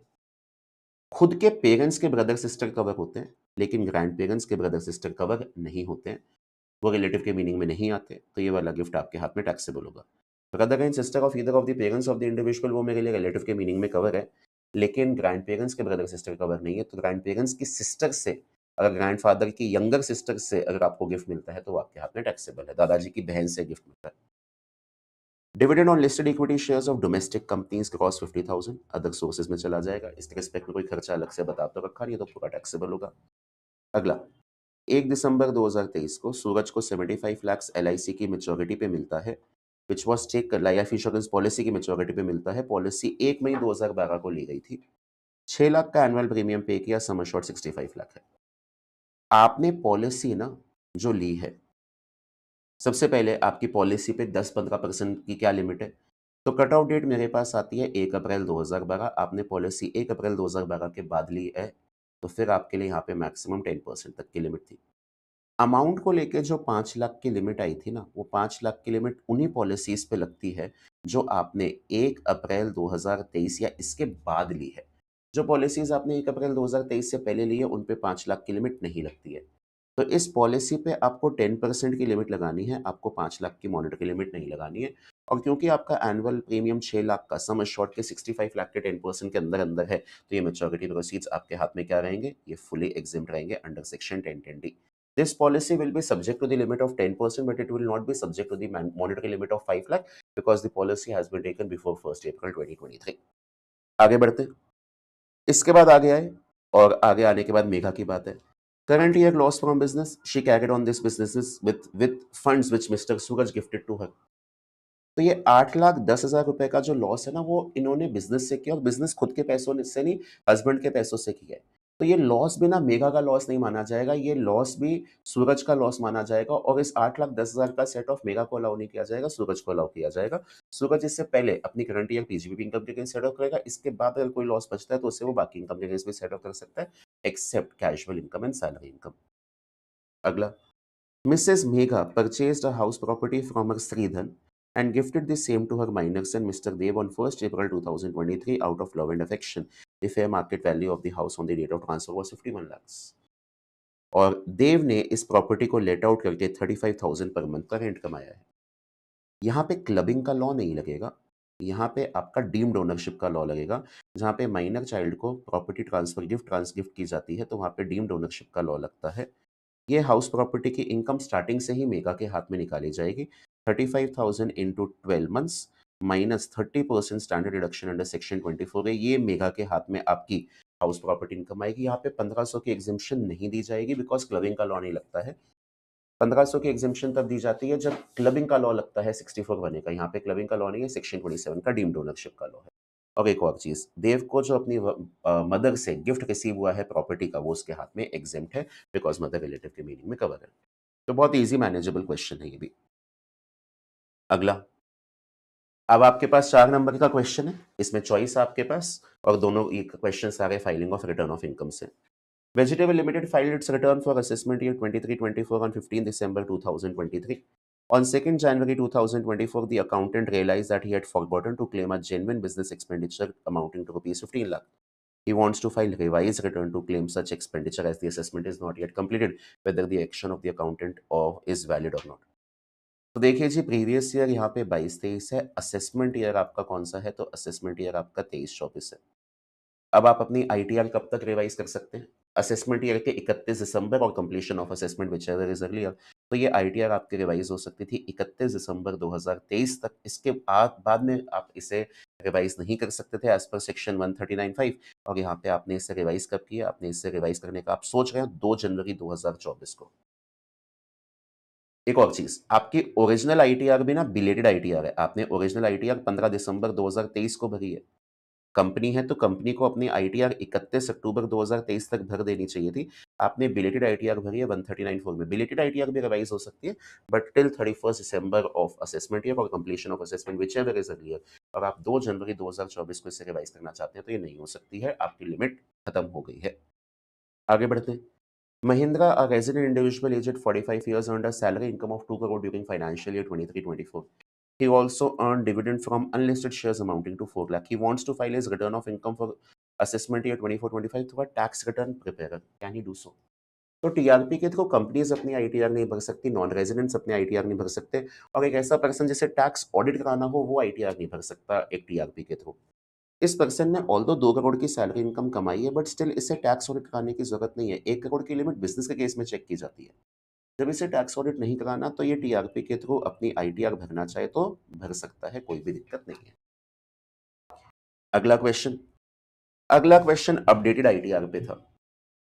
अब असेसमेंट ईयर 21-22 के रिस्पेक्ट में आप आईटीआर अपडेट कर सकते थे टिल 2 इयर्स 31 मार्च 2024। यहाँ पे आईटीआर अपडेट हो सकती है 31 मार्च 2025, और यहाँ पे आईटीआर आपकी अपडेट हो सकती है 31 मार्च 2026। She approaches you to file updated return under section 139(8)(a) on 16th May 2024. You are required to prepare a suggestion to be given to her in this respect. Your suggestion should include the financial aspect also like payment of tax, briefly outlining the relevant provision of the Income Tax Act. ICI बच्चों से 4 number में कितना पूछना चाहोगे? थोड़ा सा relevant provision भी बता दो, फाइनेंशियल एस्पेक्ट भी बता दो। तो सबसे पहले आप कहेंगे असेसमेंट ईयर 21-22 के रिस्पेक्ट में, असेसमेंट ईयर 21-22 के रिस्पेक्ट में अपडेटेड आईटीआर नहीं भरी जा सकती। Updated ITR on 16th May 2024 not possible, क्योंकि 2 साल की टाइम लिमिट बीत गई है।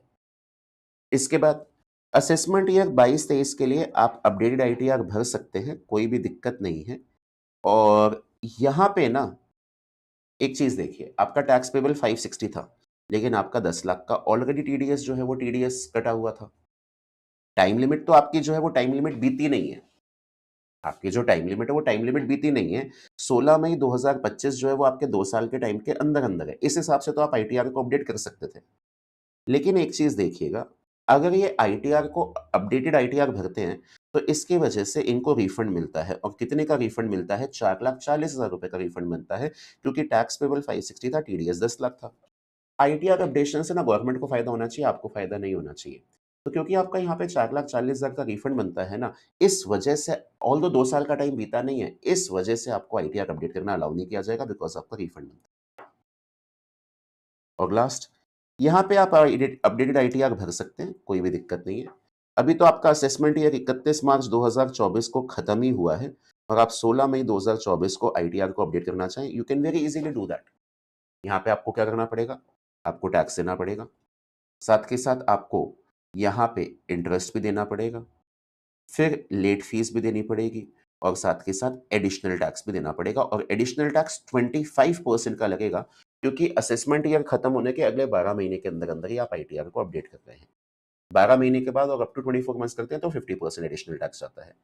अब आपका टैक्स 630 था, टीडीएस 2 लाख कट गया, 1 लाख आपका सेल्फ असेसमेंट टैक्स आप पे कर चुके थे, तो आई थिंक आपको 3,30,000 का टैक्स देना पड़ेगा। इंटरेस्ट की कैलकुलेशन आपको 90,000 ऑलरेडी दे रखी है। लेट फीस तो आपके रिटर्न की जो भी जाएगी वो लगेगी, और साथ के साथ 3,30,000 और 90,000 कुल मिला के 4,20,000, इन इसके एग्रीगेट का 25% आपको एडिशनल टैक्स देना होगा। बढ़िया क्वेश्चन है, बट वंस अगेन 4 मार्क्स बहुत ज्यादा कंटेंट है, तो टू दी पॉइंट आपको बातें लिखनी पड़ेंगी। For assessment year 21-22 updated ITR can not be furnished because the time period of 2 years has expired on 31st March 2024. For assessment year 22-23, although the time period of 2 years hasn't expired, but updation of ITR would result in refund to the SSC, and in such situation ITR cannot be updated. अगले case में आप कह सकते हो for assessment year 23-24 ITR can be updated, and जो updated ITR है उस updated ITR के रिस्पेक्ट में आपको टैक्स देना पड़ेगा, इंटरेस्ट देना पड़ेगा, 330 का टैक्स, 19 का इंटरेस्ट, और उन दोनों के एग्रीगेट का 25% एडिशनल टैक्स। ये आपका इनकम टैक्स था। Is it difficult I will say above average, but super lengthy. Honestly 50 marks मतलब ये आपका 35 मार्क्स का जो सब्जेक्टिव पेपर है, कोई भी क्वेश्चन उठा लीजिए, चाहे कंपल्सरी क्वेश्चन हो, चाहे आगे के क्वेश्चन हो, थोड़े से तो जी लेंदी है। आगे बढ़ते हैं, अब आते हैं जीएसटी पे। DEF Private Limited, a registered supplier of goods and services in Pune in Maharashtra, has furnished the following details for the month of January 2024. The turnover of DEF Private Limited was rupees 3.2 CR in the last financial year. पिछले financial year में 3.2 CR का इनका turnover है। पुणे महाराष्ट्र में ये belong करते हैं। जनवरी 2024 का आपको डेटा दिया गया है। अल्टीमेटली क्वेश्चन मेरे से एंड में पूछता क्या है, from the information given above, compute the output tax liability and ITC available to DEF Private Limited for the month of January 24. Make suitable assumptions wherever required. CGST 9%, SGST 9%, IGST 18%. सारी की सारी conditions जो हैं ITC के लिए fulfilled है, values exclusive of taxes हैं। इसमें ना आउटपुट टैक्स पूछा है और आईटीसी पूछा है, नेट टैक्स नहीं पूछा है, तो सेट ऑफ करके नहीं दिखाएंगे, टाइम बचाएंगे अपना। आउटपुट टैक्स पूछा और आईटीसी पूछा, they haven't asked the net tax liability. और आपको ओपनिंग आईटीसी का बैलेंस ये दे रखा है, तो जो भी आपके इस साल के इस महीने के जनवरी 2024 के फ्रेश आईटीसी आएंगे, वो फ्रेश आईटीसी इसमें जोड़ दीजिएगा और फ्रेश आईटीसी जोड़ने के बाद आप अपना टोटल आईटीसी महीने के एंड में निकाल सकते हैं। अब आपको ये आइडेंटिफाई करना है कि ट्रांजैक्शन आपके लिए आउटवर्ड है या इनवर्ड है, ये तो आपको आइडेंटिफाई करना रहेगा। पहला point, intra state supply of taxable goods, तो 5 लाख का 9% सीजीएसटी और 9% एसजीएसटी आ जाएगा। अगला, F Limited of Mumbai unregistered had promised to DEF Private Limited in October 2023 to complete contract within 3 months, but they cannot be able to complete committed contracts, so DEF Private Limited received consideration for non-performance of contract on time as decided by pre-written agreement. Liquidated damage है ये, और सामने वालों की तरफ से non performance है contract का, we have tolerated this non performance, तो ये मेरे पास सप्लाई ऑफ सर्विस है। और रेसिपिएंट अनरजिस्टर्ड है, इससे मेरे को कोई फर्क नहीं पड़ता, ट्रांजैक्शन पे टैक्स लगेगा। और क्योंकि यहाँ पे आपका रेसिपिएंट मुंबई का ही है, महाराष्ट्र का ही है, तो इस 2 लाख पे 9% सीजीएसटी और 9% एसजीएसटी आपका आ जाना चाहिए। ये भी आउटवर्ड लेग की ट्रांजैक्शन है। आउटवर्ड लेग, ये भी आउटवर्ड लेग की ट्रांजैक्शन है। ये जीरो नहीं है, ओ है, तो आउटवर्ड लिख लेते हैं, आउटवर्ड आउटवर्ड। अगला, DEF Private Limited had provided service of booking of flight tickets for employee of H Enterprise registered in Delhi in the economy class of Bagdogra, West Bengal. ये ना इनसे थोड़ी सी गलती हो गई, ये बागडोरा नहीं आना था, बागडोगरा आना था। That is the name of the place. और नॉर्थ ईस्टर्न एरिया से चाहे आपकी फ्लाइट ओरिजिनेट हो चाहे टर्मिनेट हो, वहां पे जीएसटी में एग्जिबिशन मिलती है इकोनॉमी क्लास के लिए। और ये बागडोगरा भी उस नॉर्थ ईस्टर्न के एयरपोर्ट्स में कवर है, वेस्ट बंगाल पूरा कवर नहीं, एक ही एयरपोर्ट कवर है, बागडोगरा। तो ये आपके लिए एग्जेम्प्ट होना चाहिए था। ये है ट्रांजैक्शन आउटवर्ड ही, बट ये एग्जेम्प्ट होनी चाहिए थी, because since the flight is terminating, since the flight is terminating, is originating from Bagdogra in West Bengal, the transaction is exempt because economy class है। अगला point, DEF Private Limited had purchased goods worth rupees 5 lakh from R Limited registered in Gujarat on 15th March 2023। ये अपने लिए inward transaction है, हम सामान खरीद के लेके आए थे। Now R Limited issued debit note on 15 January 2024 for post delivery service to DEF Private Limited as per part of terms of sale, as per part of terms of sale। आपका जो इनवॉइस है ना, वो invoice 15 मार्च 2023 का है। 15 मार्च 2023 financial year 22-23 का part है, और फाइनेंशियल ईयर 22-23 के इनवॉइसेस पे आप आईटीसी 30 नवंबर 2023 तक ले सकते थे। बट आपका जो ये डेबिट नोट है ना, ये डेबिट नोट आपका 15 जनवरी 2024 का है। जब आपका इनवॉइस और डेबिट नोट अलग अलग ईयर्स में होते हैं ना, तो इनवॉइस का टाइम लिमिट अलग चलता है आईटीसी लेने के लिए, और डेबिट नोट का टाइम लिमिट भी अलग चलता है आईटीसी लेने के लिए। तो जो आपका फाइनेंशियल ईयर 23-24 का डेबिट नोट है, इसका आईटीसी आप 30 नवंबर 2024 तक ले सकते थे। डेबिट नोट के केस में आईटीसी कब तक लिया जा सकता है, वो डेबिट नोट की डेट से देखा जाता है, इनवॉइस की डेट से नहीं देखा जाता। तो इस 25,000 रुपए पे, अभी गुजरात का वेंडर है, तो मैं मान के चल रहा हूँ ट्रांजैक्शन शायद इंटरस्टेट सप्लाई होगी, तो फिर 18% का आईजीएसटी 25,000 रुपये आप आईटीसी की तरह क्लेम कर सकते हो, कोई दिक्कत नहीं है। अगला point, DEF Private Limited had sold one of its unit in Pune as a going concern with all the goods and unexecuted orders to H Limited registered in New Delhi. ये transaction outward transaction है और आप अपने business की entity को बेचते हो as a going concern, इस ट्रांजैक्शन के लिए हमारे पास एग्जिबिशन अवेलेबल होती है, तो इस पर कोई जीएसटी नहीं लगेगा। अगला point, DEF private limited had provided service to mister Y registered in Punjab to organise business exhibition in Dubai. तो यहाँ पे आपको ना प्लेस ऑफ सप्लाई का लॉ लगाना है, और प्लेस ऑफ सप्लाई का law, if I am able to remember correctly, आपका सेक्शन 12(7) लगना चाहिए यहाँ पे। और सेक्शन 12(7) के अंदर हम कहते हैं organisation of event including sponsorship etcetera, तो वो वाला सेक्शन आपका यहाँ पे लगना चाहिए। इमूवेबल प्रॉपर्टी 12(3) होता है, परफॉर्मेंस बेस्ड सर्विसेज 12(4) होता है, इसके बाद 12(5) training and performance appraisal service है, 12(6) जो होता है वो एडमिशन टू इवेंट्स होता है, 12(7) यस ऑर्गेनाइजेशन ऑफ इवेंट्स है। तो यहाँ पे 12(7) में हम कहते हैं ट्रांजैक्शन अगर B2B सप्लाई होती है तो लोकेशन ऑफ रेसिपिएंट जो होता है ना, वो मेरे लिए प्लेस ऑफ सप्लाई होता है, और मेरा जो रेसिपिएंट है वो यहाँ पे पंजाब में रजिस्टर्ड है। तो आपका जो सप्लायर है वो सप्लायर महाराष्ट्र का है और आपकी प्लेस ऑफ सप्लाई पंजाब मानी जाने वाली है, जिसकी वजह से इस ट्रांजैक्शन को इंटरस्टेट का टैग दिया जाएगा और इस 5 लाख पे 18% का जो होता है वो 18% का जीएसटी आना चाहिए। ये तो बात रही प्लेस ऑफ सप्लाई की। लेकिन एक और चीज है, और वो एक और चीज क्या आती है, वो एक और चीज एग्जिबिशन की एक एंट्री है, उस एंट्री पे एक बार थोड़ी सी नजर दौड़ाते हैं कि वो क्या एंट्री है क्या एंट्री नहीं है। हाँ जी, तो अगर मैं प्लेस ऑफ सप्लाई का लॉ लगाऊं तो उस हिसाब से तो ये ट्रांजैक्शन इंटरस्टेट सप्लाई है, आइडियली 18% पे जीएसटी में टैक्स होना चाहिए। बट ना ये जो एग्जीबिशन है ना, ये एग्जीबिशन दुबई में हो रही है और हमारे पास एक एग्जेम्पशन होती है। वो क्या एग्जेम्पशन होती है, वो ये होती है, services by an organiser to any person in respect of a business exhibition held outside India. अब यहाँ पे भी आपकी एग्जीबिशन ना दुबई में हो रही है, because the exhibition is being held outside India. मेरे हिसाब से सर्विस एग्जेम्प्ट हो सकती है, यहाँ पे कोई टैक्स नहीं आना चाहिए। हाँ, अगर ये एग्जीबिशन इंडिया में कहीं पे होती तो इस ट्रांजैक्शन को इंटरस्टेट सप्लाई मान के 18% का जीएसटी आना चाहिए था।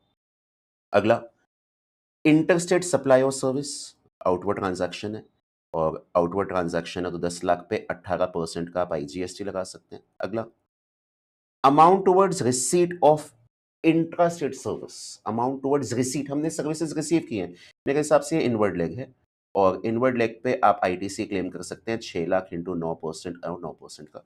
और लास्ट में, purchase of confectionery items which are to be used to supply free of cost to customers in a customer meet organised by DF private limited.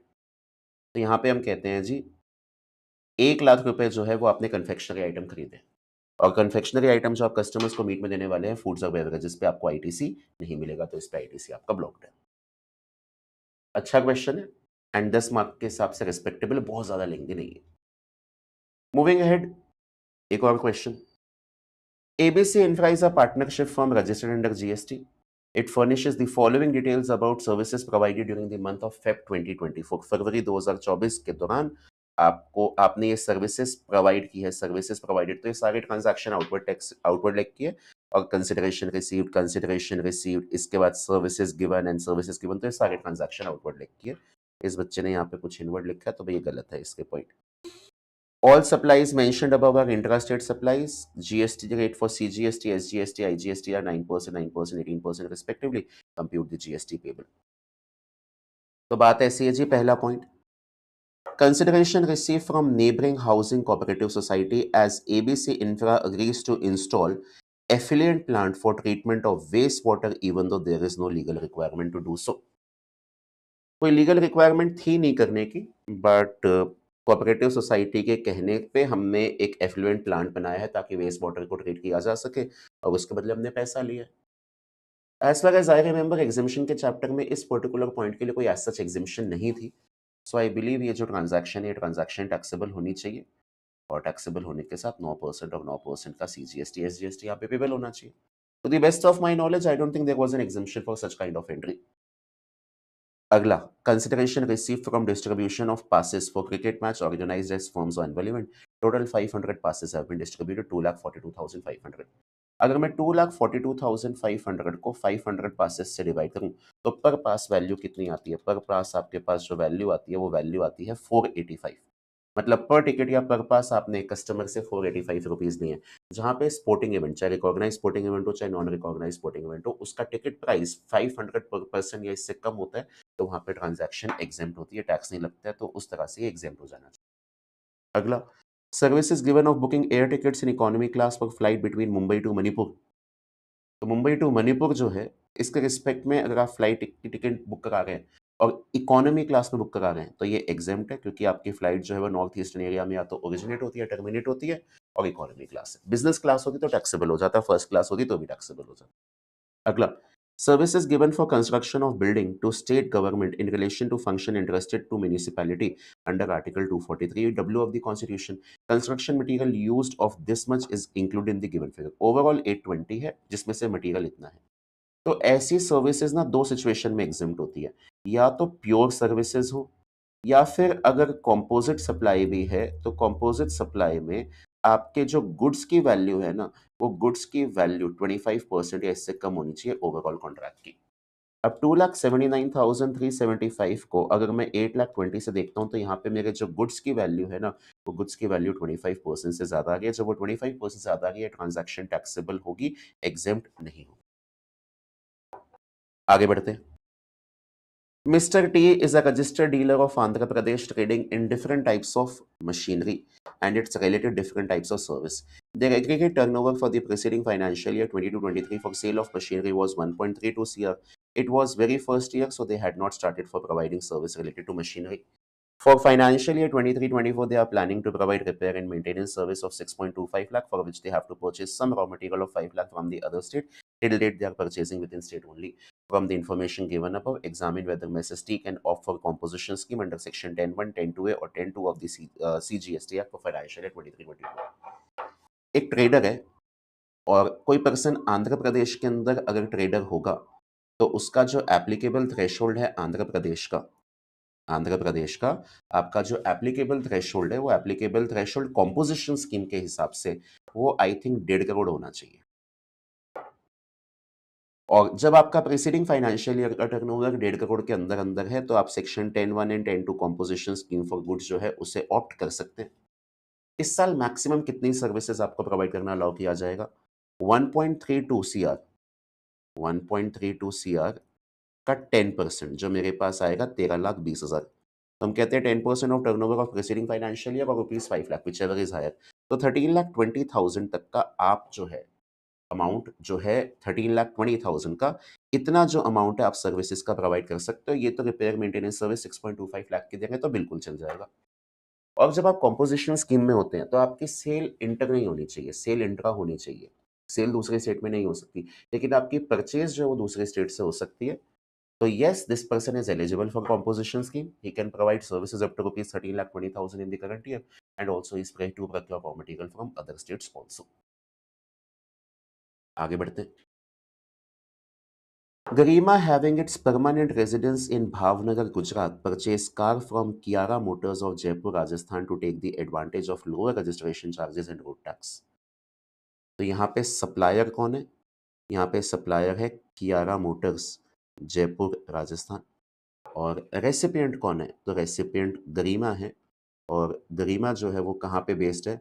Bhavnagar, Gujarat. Garima took the delivery of the car from Jaipur and returned with her car to a residence in Bhavnagar, Gujarat. Address of Garima recorded in the invoice issued by Kiara Motors mentions only the name of the state. Garima is an unregistered person. ये unregistered है. Whereas Kiara Motors is a registered person. ये registered है. यहाँ पे आपका लगेगा section 10(1) CA। मई 2024 में जब ये टॉपिक आया था, उससे जस्ट पहले नया सेक्शन इंट्रोड्यूस हुआ था, 10(1) CA। और 10(1) CA में हम कहते हैं ट्रांजैक्शन एक B2C सप्लाई है, और B2C सप्लाई में अगर इनवॉइस में रेसिपिएंट का एड्रेस मेंशन हो, तो the location of the recipient shall be taken as the place of supply.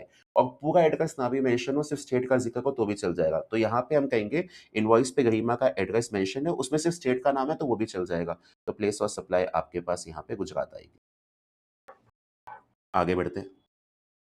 Akbar Advertisement Agency, a registered person in Nagpur, Maharashtra, wants to display the product of its client as most prominent places in different states. It took on right to use the space on hoardings mounted on fixed structure attached to us situated in Udaipur, Rajasthan and in Gwalior, Madhya Pradesh. from GN Enterprise registered in state of Chhattisgarh, Akar Advertising Agency has exclusive right to use this space and also to manage the advertisement on the hoardings. What will be the place of supply of services provided by GN Enterprise to Akar Advertisement Agency? Once again, मई 2024 के लिए ICI ने जो statutory update release किया था उसके अंदर ये clarification थी जो हमने आपको अमेंडमेंट क्लास में भी करा दी थी मई 24 में। अब यहाँ पे क्या है, यहाँ पे एडवर्टाइजमेंट के लिए आपको जगह दे दी गई है। GN enterprises Aakar advertisement agency को क्या दे रहा है, जगह दे रहा है। It took on right to use this space on hoardings. साथ के साथ आपके पास एक्सक्लूसिव राइट है इस जगह को यूज करने का और एडवर्टाइजमेंट्स को मैनेज करने का। तो ये जगह ही आपकी हो गई है अब एक तरह से, किराए पे आपने ये जगह ले ली और आपकी मर्जी है इस पे जो एडवर्टाइजमेंट लगाना है लगाओ। तो यहाँ पे ट्रांजैक्शन के अंदर मेन एलिमेंट इमूवेबल प्रॉपर्टी का है, बिकॉज जो आपके होर्डिंग्स है वो फिक्स सरफेस पे माउंटेड है। यहाँ पे जनरल एडवर्टाइजमेंट सर्विस नहीं मानी जाएगी। यहाँ पे प्लेस ऑफ सप्लाई सेक्शन 12(3) के हिसाब से निकाला जाएगा और प्लेस ऑफ सप्लाई वो जगह होगी जहाँ पे आपकी होर्डिंग सिचुएटेड है। तो जो होर्डिंग्स उदयपुर राजस्थान में लगेंगी उसका place of supply Udaipur Rajasthan रहेगा, और जो पैसा ग्वालियर मध्य प्रदेश की होर्डिंग्स के लिए नेगोशिएट किया गया है उसका place of supply Madhya Pradesh रहेगा आपके पास। आगे बढ़ते हैं। अब ये टॉपिक आपके पास टीडीएस अंडर जीएसटी से है। Mohan, a registered person in Salem, Tamil Nadu, makes intrastate supply of taxable goods amounting to rupees 13,675,000, inclusive of GST to a PSU. तो सप्लायर मेरे पास मोहन है और रेसिपिएंट जो है रेसिपिएंट मेरे पास पीएसयू है। पीएसयू जब सप्लायर को पेमेंट करेगी तो यहाँ पे टीडीएस का लॉ लगेगा। अब हम ये 13,57,000 आपको वैल्यू देखनी है, तो 13,57,000 is inclusive of GST. Exclusive कितना अमाउंट आएगा है, तो एक्सक्लूसिव में मैं कहूँगा 13,57,000 डिवाइडेड बाय 118%, तो ये मेरे पास आ रहा है 11,50,000। Consideration for same is received in 5 equal installments from PSU. तो आपकी एक्सक्लूसिव ऑफ जीएसटी 11.5 की वैल्यू बनती है, 2,30,000 इंटू 5 इंस्टॉलमेंट्स आपकी यहाँ पे बनेंगी। ठीक है जी। What will be your view with respect to applicability of TDS provisions as per section 51 of CGST Act regarding about transaction? हम ये कहते हैं जी, if the value of supply under a contract exclusive of GST exceeds rupees 2,50,000, TDS is deductible at the rate of 2%. अगर intrastate transaction है तो 1% CGST 1% SGST, और interstate transaction है तो 2% का IGST का TDS कटता है। अब हम कहते हैं value of supply exclusive of GST देखना है, तो मेरे लिए 13,57,000 तो मैटर ही नहीं करता, मेरे लिए 11,50,000 मैटर करता है। और आपको ओवरऑल कॉन्ट्रैक्ट की वैल्यू देखनी है। एक कॉन्ट्रैक्ट में मल्टीपल बार पेमेंट होती है तो आपको इंडिविजुअल पेमेंट की वैल्यू नहीं देखनी होती, आपको ये देखना है क्या ओवरऑल एग्रीगेट आपकी जो कॉन्ट्रैक्ट की पेमेंट है वो 250 से ज्यादा है या नहीं है।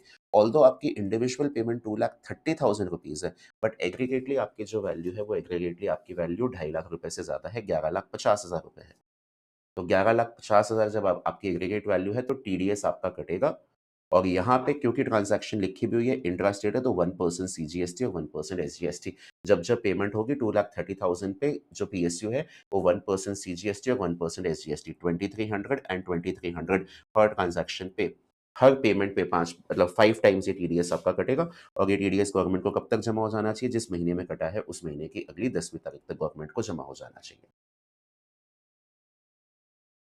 तो जो हमारे नए कोर्स में टॉपिक्स ऐड हुए थे ना, नया कोर्स जब आया था 2024 से जो एप्लीकेबल हुआ, वहाँ पे place of supply, TDS, TCS under GST और अकाउंट्स एंड रिकॉर्ड्स आया था।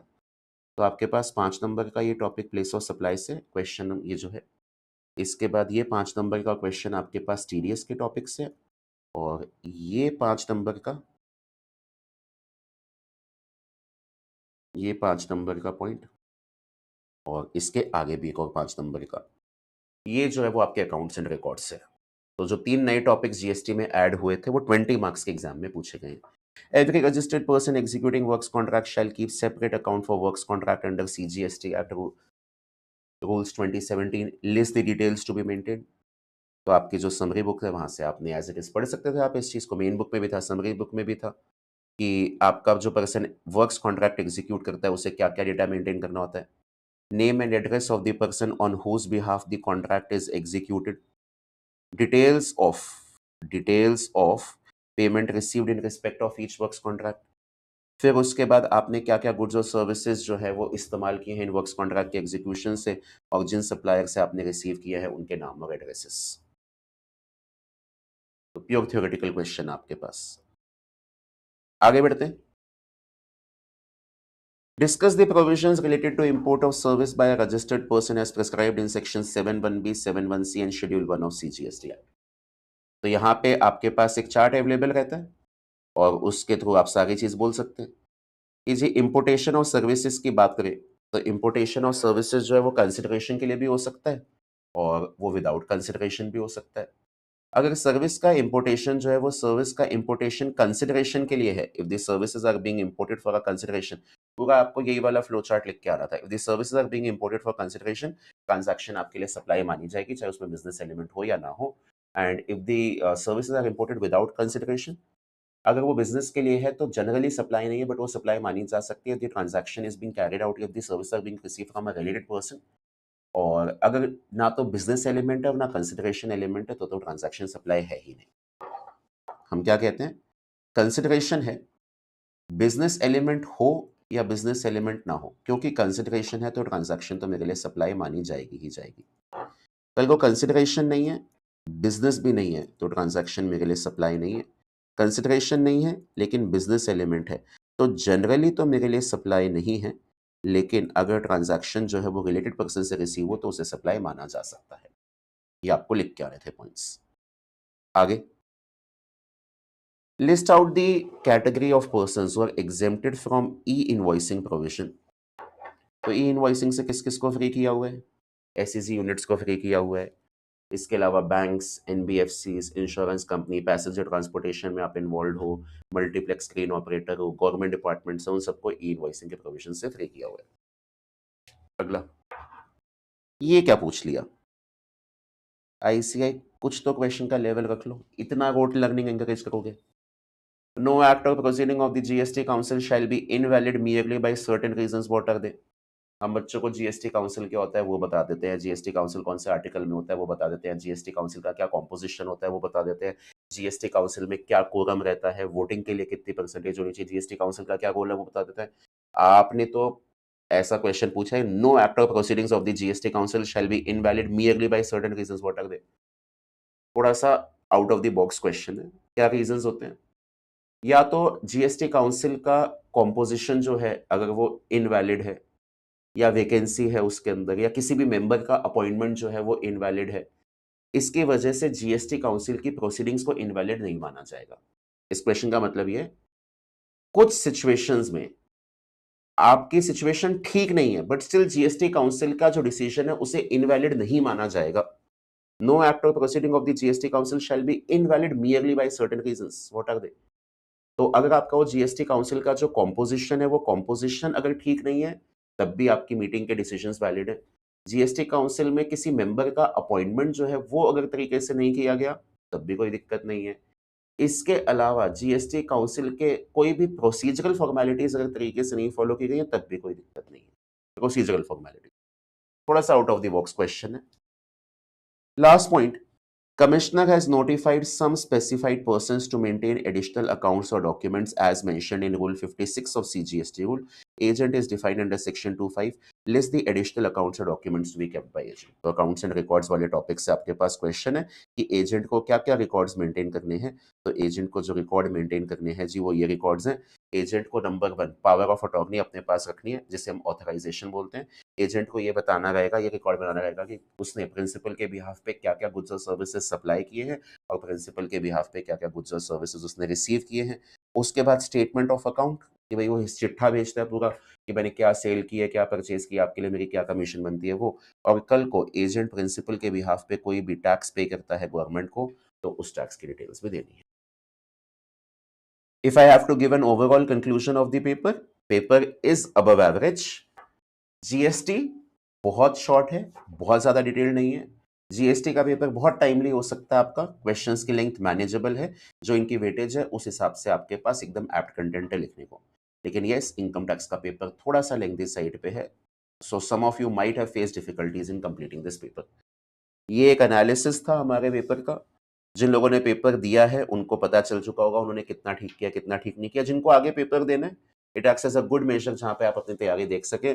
और सबसे मेन चीज, सिलेक्टिव तो आप हो ही नहीं सकते, चुन चुन के अलग अलग जगहों से क्वेश्चंस पूछे गए हैं। आज के पेपर में रिटर्न्स अंडर जीएसटी से एज़ सच मेरे पास कोई प्रैक्टिकल क्वेश्चन मतलब सब्जेक्टिव क्वेश्चन नहीं आया है। पेमेंट ऑफ टैक्स से भी कोई सब्जेक्टिव क्वेश्चन नहीं आया है। Invoice, debit note, credit note या ई-इनवॉइसिंग या ई-वे बिल उनसे जिस तरह से क्वेश्चन्स आते हैं वो नहीं आए हैं। आज प्लेस ऑफ सप्लाई से पूछा गया, टीडीएस, टीसीएस से पूछा गया, अकाउंट्स एंड रिकॉर्ड्स से पूछा गया, कंपोजिशन स्कीम से पूछा गया। जो टॉपिक सब्जेक्टिव में नहीं पूछे गए उनको उन्होंने एमसीक्यूज़ फॉर्म में आपसे पूछ लिए। तो आप पेपर में छोड़ के कुछ नहीं जा सकते। यू हैव टू इंश्योर कि आपका जो कवरेज है वो कवरेज कॉम्प्रिहेंसिव होना चाहिए। ठीक है जी? तो आज के लिए सेशन में इतना ही। उम्मीद करता हूँ आप सब लोगों का पेपर बहुत बढ़िया गया होगा। आगे जनवरी 2025 के लिए किस तरह से आपकी प्लानिंग रहनी चाहिए उनके लिए भी आपको आगे वाले दिनों में हमारी तरफ से कुछ-कुछ वीडियोज़ मिलते रहेंगे। ठीक है जी? आज के लिए इतना ही है। Bye bye, take care and I wish you all the very best of luck for your results now.